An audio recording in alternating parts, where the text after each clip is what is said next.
2025년 10월 14일에 시행되었던 2025년 경기도교육청 학력평가 고3 학력평가 중에서 36번 지문을 오늘 다루도록 하겠습니다.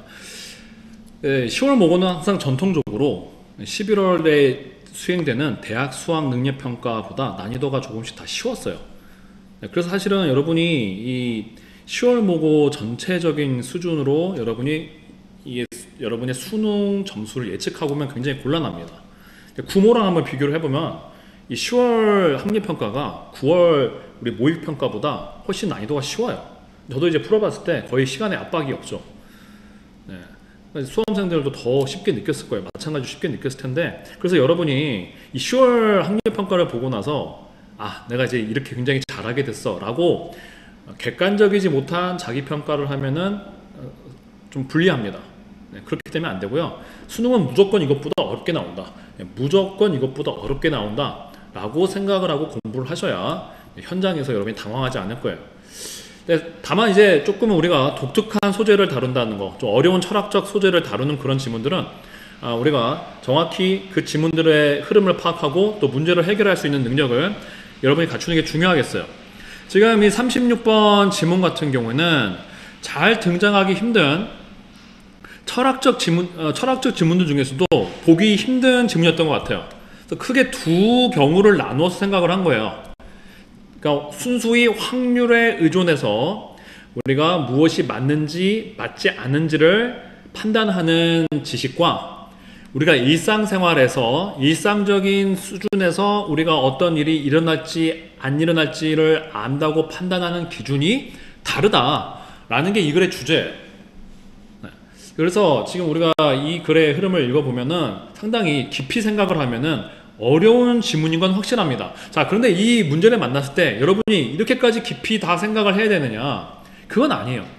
지금 우리가 특히 순서배를 만났을 때 이 소재가 잘 등장하지 않고 굉장히 전문적이고 심오한 내용을 다루게 될수록 여러분들은 이것을 다 여기서 100% 이해하겠다는 생각을 버려야 돼요. 여러분, 이거를 여러분이 많아야 4분 안에 풀어야 됩니다. 일반적으로 3점짜리 순서별은 3분에서 3분 30초, 많이 걸려도 4분 안에 풀어야 안정적이란 말이에요. 근데 이 지문에 있는 모든 내용을 여러분이 다 이해하려고 하게 되려고 하면은 5분 이상의 시간, 많이는 10분이 들어갈 수도 있어요. 근데 그렇게 되면 시험 망하는 거죠. 그냥 시험 망치는 겁니다. 자, 그러니까 이 순서별은 그 문제의 의도가 뭡니까? 정확한 모든 내용을 이해하는 게 아니에요. 처음에 주어진 선지랑 이어질 다음 내용, 또 그 다음 내용에 정확한 근거를 가지고 그 블럭들만 껴 맞출 수 있는 흐름을 파악할 수 있느냐, 그 능력만 물어보는 거예요. 간접 글쓰기 문제잖아요. 그래서 주어진 지시어들과 근거를 가지고 흐름을 정확히 파악할 수 있느냐를 묻는 것이지, 여러분한테 이 지금 주어진 시간, 길어야 4분의 시간 안에 이 지문이 가지고 있는 모든 세부적인 내용과 이것이 함축하고 있는 철학적 의미들까지 이해하라는 것이 출제자의 의도는 아닌 것이죠. 그래서 이렇게 굉장히 어려운 소재를 다루는 순서 삽입 문제들이 있었어요. 우리 옛날에 수능에 보면은 변호사 수임 비용에 대한 지문도 있었는데 굉장히 우리한테 생소하단 말이죠. 컨틴전시에 대한 수임 비용에 대한 지문 같은 것도 보면은 결국에는 우리가 정확한 모든 내용을 알아야 되는 것이 아니라, 모든 내용의 세부상을 알아야 되는 것이 아니라 그 지문을 주어진 이 선지들을 A, B, C를 정확하게 주어진 글상자 안에 주어진 문장 다음에 정확하게 이 순서를 맞춰가는 것이 출제자의 의도라는 거예요. 너무 겁먹지 말고요. 일단은 먼저 정확한 근거들을 보면서 한번 풀어가 보도록 할게요. 자, some proposition 나왔어요. 자, 어떤 명제들인데요. 복권에 대한 명제들은 이게 아주 사실이 될 확률이 매우 높다라는 거예요. 그 예시로 뭐를 들었냐면, 어떤 지문들을 고려해봐라고 했죠. 어떤 지문이에요? 우리가 1000만장의 복권 중에서 어떠한 복권 한 장을 뽑아도 어떤 복권이 주어진 그 복권이 꽝일 것이다 라는 명제를 생각해봐라는 거예요. 그렇겠죠, 여러분. 이게 1000만 분의 1의 확률로 당첨이 된다라고 1등이 된다라고 생각해보면 1000만 분의 999만 9999는 떨어지는 거예요. 99.9999%가 꽝이란 말이에요. 그러면 지금 이 문장은요, 맞을 확률이 극도로 높죠. 반대로 이 이론이 틀릴 확률은 극도로 낮아요. 그렇죠? 그 다음에 이제 뭐가 와야 되느냐라고 생각을 해봅시다. 자, 그러면 A, 우리가 우리의 지식의 범위가 일반적으로 예상한 것보다 훨씬 더 제한된다는 것을 우리가 인정하는 것을 피하기를 원한다면, 지금 언제 이 주어진 선지에서 우리의 지식이 우리 예상보다 줄어들어 있다라는 말이 언제 나왔으면, 이것을 좀 인정해야만 한다, 아니면 이것을 피해야 된다, 이런 말이 어디 나왔나요? 전혀 없죠. 그래서 A번은 지금 이어질 지금 내용상에 어떠한 이유가, 어떠한 근거가 없어요. 일단 A번은 제거되고요. 자, 그 상태에서 우리가 C번을 가보면, 이것은 굉장히 이상한데, 퍼즐링 굉장히 우리를 당황하게 하는데, 우리를 굉장히 혼란스럽게 하는데, 왜냐하면 우리가 우리 자신이 안다고 생각하는 많은 것들이 있기 때문이다. 자, 지금 여기서 보면요, 굉장히 확실하다고 했잖아요. 그리고 여기서 보면은 여기까지는 이 예시로 이 문장이 나왔어요. 그러면 any given ticket in a 10 million ticket lottery is a losing ticket은 당황하다는 말이 나올 이유가 없어요. 너무 확실해 보이는 상황이라는 것을 지금 주어진 선지에서는 얘기를 했단 말이에요. 그러면은 C번도 올 수가 없죠. 올 수가 없어요. 자, 그래서 이제 B번으로 갑니다. 그러면 despite being overwhelmingly likely to be true, 이게 뭐라 그랬어요? 압도적으로 사실일 가능성이 있음에도 불구하고, 자, 지금 여기에 나왔던 내용이랑 압도적으로 맞을 거라 그랬잖아요. 그 예시로 이게 나왔잖아요. 그럼 이 지문이 굉장히, 이 문장에 있는 내용, 1000만 중에 복권 중에 어느 한 장을 뽑아도 꽝일 거야 라는 이 사실이 압도적으로 옳을 것임에도 불구하고 아주 자연스럽게 이어지잖아요. extremely likely to be true에 대한 예시로 나왔고, 이것이 굉장히 압도적으로 맞을 것이다 라고 이어지는 거죠. 근데 그럼에도 불구하고가 나온 거예요. 그 다음에 또 그 다음 단서, 많은 철학자들은 생각하는데, 그러한 명제들은, 자, such proposition이 지금 위에 나왔던 위에 그러한 명제들, 복권에 대한 명제들이랑 그대로 이어지고 있는 거야. 그래서 강력한 단서가 되면서 A, C번은 근거가 없었기에 소거가 되고요. 이제 B번으로 이어진다라는 거죠. 자, B번의 내용을 볼게요. 많은 철학자들은 그러한 명제들, based on probability alone. 자, probability가 뭐죠? probability가 뭐죠? 우리가 원래 개연성이잖아요. probability가 개연성이죠. probability, 개연성인데, 여기서는 우리가 한번 확률이라고 번역을 해볼게요. 확률, 개연성 확률이에요. 자, 그래서 확률에 근거한 이러한 복권들과 같은 이러한 명제들은, 그렇죠? 그리고 심지어 이 지금 복권과 같은 복권에 대한 명제들은 오직 확률에 근거한 이러한 복권과 같은 명제들은요, 다르다라고 하고 있어요. 다른 거 지워놓을게요. 여러분 또 혼란스럽지 않게 하기 위해서. 네, 다르다라고 얘기했어요. 뭐랑 다르대요? 다른 명제들과 다르다라고 했습니다. 다른 명제들과 다르대요. 우리가 일반적으로 우리가 의지하는 다른 명제들과는 다르다라고 했어요. 자, 확률에만 기초하는 복권에 대한 명제들 같은 것들은 일상적인 것들과는 다르다고 했어요. 자, 그러면서 예시를 드렸어요. For example, 자, 우리가 상상하는 게 매우 인기가 있대요. 자, 뭐라고 상상하는 거야? 우리가 알지 못한다. 뭐를 알지 못하냐면, 우리가 복권을 지금 실패했다, 복권을 잃어버렸다, 복권이 꽝이 됐다라는 것을 알지 못한다라고 생각하는 게 팽배해 있다라는 거예요. 오직 뭐만으로 알지 못하냐 하면, 얼마나 지금 복권을 당첨하는 것이 얼마나 불가능한지에 대해서 생각하는 것만으로는, 자, 이게 뭐예요? 지금 보면 얼마나 복권을 따는 것이 불가능한지는 바꾸어 말하면은, 지금 내 복권이 실패한다라는 내가 복권이 실패할 가능성이 얼마나 확실한지 노도도 다시 추론이 가능한 거죠. 네? 그러니까 복권에 당첨하는 것이 얼마나 불가능한지는 내 복권이 실패할지가 얼마나 확실한지 아까 굉장히 확실하다 그랬잖아요. 그러니까 이 말인 거예요. 같은 말인 거예요. 이기는 게 얼마나 불가능한지는 당첨되는 게 얼마나 불가능한지는 반대로 말하면 복권이 꽝이 될지가 얼마나 확실한지가 되는 거죠. 단지 이 확률만 생각해보면 지금 내 복권이 당첨될 확률은 1000만분의 1밖에 안 돼. 이거를 생각하는 것만으로는 뭐라는 거예요? 그렇다고 해서 내 복권이 무조건 꽝인지에 대해서는 우린 정확하게 알 수 없어 라는 거예요. 자, 이게 지금 아까 말했던 오직 확률에 기초로 하는 명제들에 대한 예시가 되는 거죠. 확률에 기초한 명제들에 대한 예시가 되는 거예요. 색깔을 좀 바꿔드릴게요. 여러분이 좀 헛갈릴 수 있으니까. 자, 그래서 확률에 근거한, 오직 확률에 근거한 예시가 된다는 거죠. 그러니까 확률로 근거로만 했을 때는, 확률에 근거해서만 생각할 때는 이거 뭐 내가 내 추론이, 내 상상이 안 된다는 내 생각이 맞을지 틀릴지 알 수가 없지. 확률이 아무리 높아도 내가 실패한다는 생각이 무조건 맞을 거라고는 알 수가 없어. 이렇게 되는 거예요. 자, 그래서 이거를 여러분이 좀 정리하기 쉽게, 문제 풀 때는 이렇게까지 추론을 안 하겠지만은 간단하게 복권이 실패할 거라는 추론이 틀릴 확률이 극도로 낮은 확률이에요. 지금 거의 그럴 일이 없단 말이에요. 근데 내가 생각한 복권이 실패할 거라는 추론이 틀리지 않을 확률이 극단적으로 높아요. 극단점은 못합니다.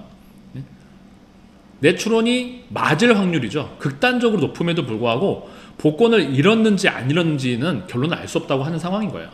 자, 그 다음에 여기서 우리가 이제 어디로 가야 되는지 봐야겠죠. 이 상황이에요. 우리가 확률만으로는 딱 결론을 내릴 수가 없어. 확률이 아무리 높아도, 얼마나 확률이 높은지를 봐도 무조건 내가 이게 맞다 안 맞다 알 수가 없어 라는 말이에요. 자, 그 다음에 A번을 가야 되냐 C번을 가냐 되는데, 아까 분명히 두 가지 상황을 상정했잖아요. 지금 무슨 상황을 상정했냐면은, 지금 이걸 지우고 한번 생각을 해볼게요. 잠깐만요 여러분. 금방 지워드릴게요. 여러분의 편의를 위해서. 자, 금방 알려볼게요. 자, 파란색으로 한번 바꿔보면요, 지금 요 녹색은 뭐냐면 확률에 근거해서 생각한, 확률에 근거한 이러한 명제는 우리가 일상적으로 생각하는 다른 명제들, 생각들, 추론들과 다르다고 했어요. 그렇죠? 자, 근데 예시로 뭐가 나왔어요? 지금 확률에 근거하는 추론이 나왔어요. 자, 근데 이제 A번으로 가게 되면, 아까 자, 우리가 우리의 안다라는 것이 생각보다 얼마나 많이 제한되어 있는지를 인정하는 것을 피하려면, 아직 우리가 아는 것이 제한되어 있다는 말이 등장하지를 않았습니다. 아직 등장하지를 않았어요. 이게 중요해요. 아직 등장하지 않았어요. 지금 아직 비교가 안 끝났단 말이에요. 이 녹색 구간과 파란색, 즉 우리가 확률에만 근거해서 판단을 하는 이 구간과 우리의 일상적으로 추론을 하는 이 명제가 아직 비교가 되질 않았어요. 그렇죠? 그 다음에 갑자기 우리는 제한되어 있다는 결론이 섣불리 나왔다는 거죠. 안 돼요. 자, 그러니까 여기서는 C번으로 가야 되는 거예요. 여기서 약간 여러분들이 여기서 이제 B번까지 왔다가 여기서 고민할 수 있었을 것 같아. 근데 A번으로 가는 거는, 여기서 이제 이게 3점인 이유가, 단순히 지셔만으로는 안 되는 이유가, 지금 이 글의 구조, 이 사람이 두 개의 상황을 비교하려고 하는데 하나밖에 나오지 않았는데 결론이 나왔다, 이거죠. 이럴 수가 없는 거예요. 여기서 이제 여러분의 논리력이 필요했을 거고, 여기서 좀 시간이 들어갔을 것 같아요. 자, 그래서 저도 여기서 고민을 했는데, 논리의 비약이다, 이거는 안 된다. 자, 그래서 요 파란색도 다루어 줘야죠. 우리가 항상 영어 글에서 우리가 조심해야 되는 게, 일반적으로 일단 다르다는 자기가 주장을 했잖아요. 이 두 생각이 다르다. 그 예시가 시작됐잖아요. 그러면 다른 쪽 파란색 부분도 A와 B에 대해서 둘이 다르다라고 했는데 A를 제안을 했어요. 그럼 B도 예시를 시작을 해야죠. 이게 정상적인 글이에요. 자, 그러면은 이 파란색의 내용이 C번에 있는지를 봅시다. 이것은 굉장히 혼란스러운데 라고 했어요. 이게 혼란스럽다는 거예요. 자, 왜냐하면 많은 것들이 있어요. 여기다 자, 이 사람이 또 매니에 이렇게 강조를 해놨죠. 자, 여러분 이렇게 위에도 그렇지만 이렇게 기울여지면서 이탈릭체로 강조해 준 건 여러분도 잘 생각을 해봐야 돼요. 중요한 말이에요. 자, 일단 많은 것들이 있어요. 우리가 우리 자신이 안다라고 가정하는 많은 것들이 있어요. 자, 이 표현을 잠깐 볼게요. We take ourselves to know. take 그 다음에 oneself 투부정사면 뭐 자기 자신이 뭐뭐 한다라고 생각하다 이렇게 하면 되는 거예요.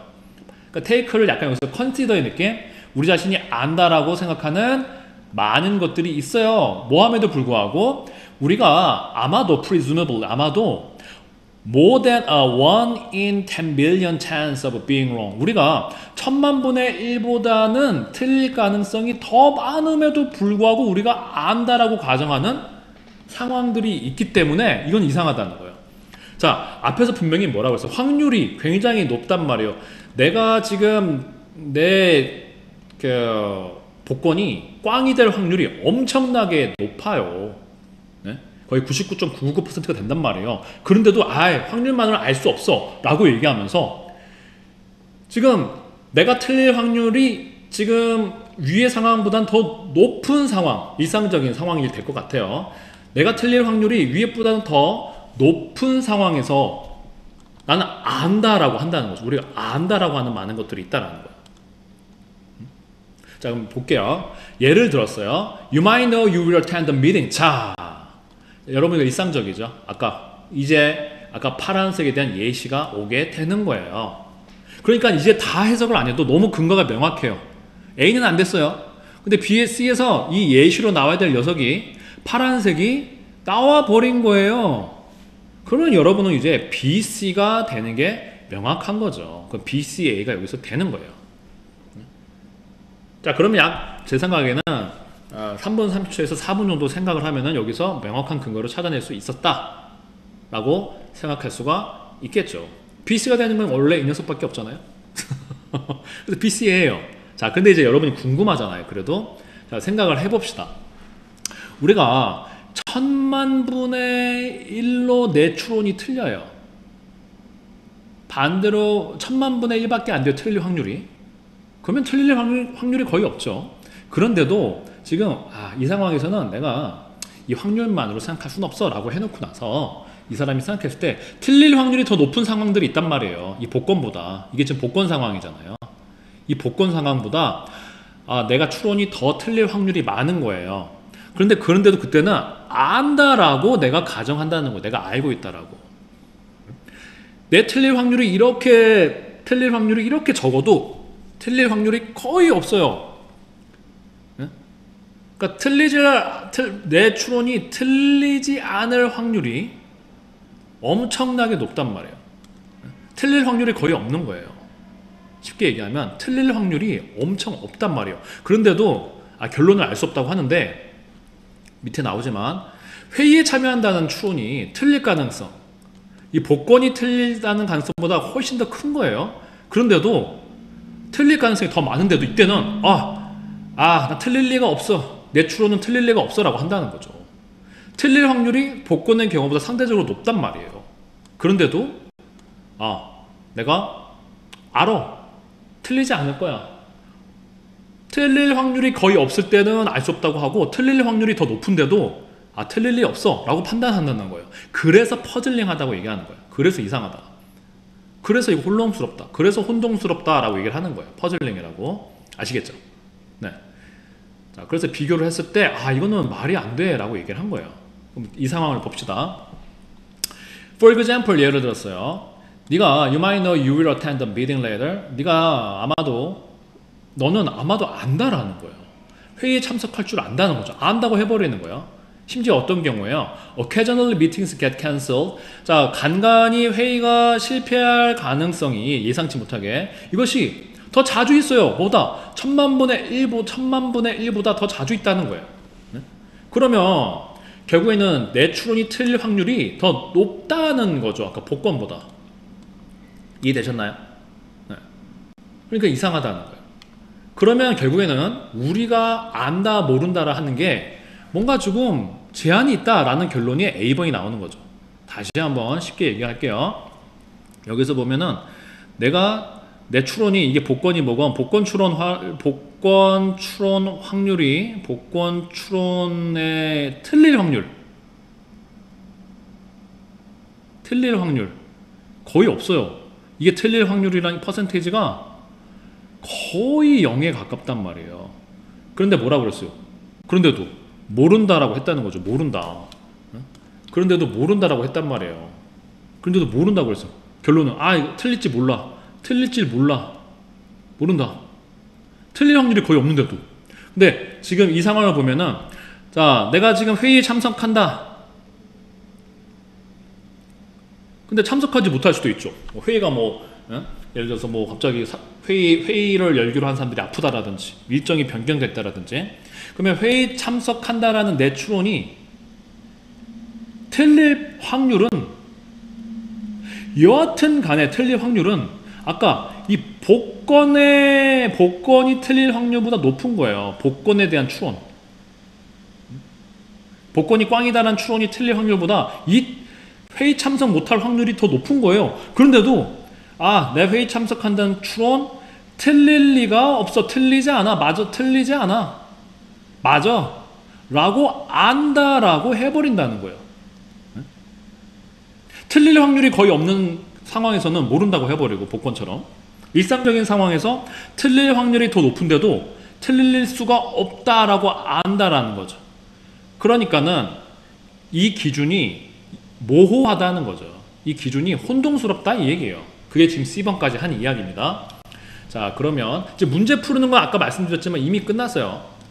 문제 푸는 것은 그 전에 끝난 거예요. 자, 그 다음에 이제 A번으로 넘어가 볼게요. 그럼 결국에는 뭐예요? 우리가 안다라고 하는 게 상당히 안다라고 할 수 있는, 우리가 정확히 안다라고 할 수 있는 우리의 추론의 범위가, 확신의 범위가 지금 보면은 좀 혼동스럽잖아요. 그러니까 줄어든다는 거죠.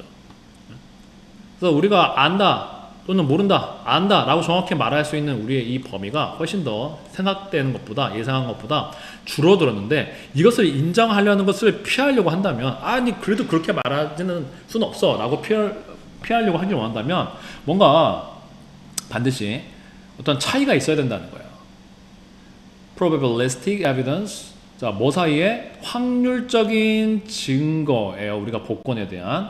그리고 우리가 알고 있다라고, 정말로 알고 있다라고 하는 일상적인 것들의 증거 사이에 이 차이가 벌어질 수 있는 명확한 차이가 우리가 나타나야 된다. 이 증거가 있어야 된다라고 이 사람은 결론을 맺고 있어요. 자, 그래서 이거는 생각보다 아까 말씀드렸지만 딱딱 숨어있는 근거에 의해서 생각보다는 어렵지 않게 풀 수 있었다. 이 지문 전체를 이해하는 것과 별개로 어렵지 않게 풀 수가 있었다라는 거에 지금 제가 다시 한번 종합을 해 드리는 겁니다. 그래서 이 글의 다시 요점을 정리해보면, 무엇을 아는지의 기준이 불분명하기 때문에 확률을 의존하는 판단과 일산적 판단 사이의 차이가 더 분명해져야 된다. 무엇을 안다고 할 수 있는지 그 정의에 대한 철학적 논의가 이 글의 주제였어요. 네. 마지막으로 다시 한번 근거만 정리하면은 중심적이었던 근거들, 문제를 풀 때는요, 그 다음에 search proposition, 자, 그다음에 두 가지의 비교, 확률적인 근거와 그 다음에 우리의 일상적인 명제가 다르다는 거. 자, 그래서 처음에 우리가 확률을 근거로 하는 예시가 나왔으므로 이제 우리는 일상적인 생활에 대한 예시가 나왔어야 된다라는 거죠. 그리고 우리가 그 다음에 넘어가서 결국에는 우리가 아는 것은 제한되어 있다라는 건데, 이것을 피하려고 하면 다른 해결책, 무엇이 필요한가, 뭔가 정확한 차이가 나타나야 된다. 자, 이렇게 제가 노란색으로 줄을 쳐드리는 것이 이 문제를 푸는 종합적인 근거가, 정확한 종합적인 근거가 되겠습니다. 네, 아무튼 모쪼록 계속 잘 수능 대비하셔서 11월 달에는 더 좋은 결과를 얻으시기를 바랍니다. 감사합니다.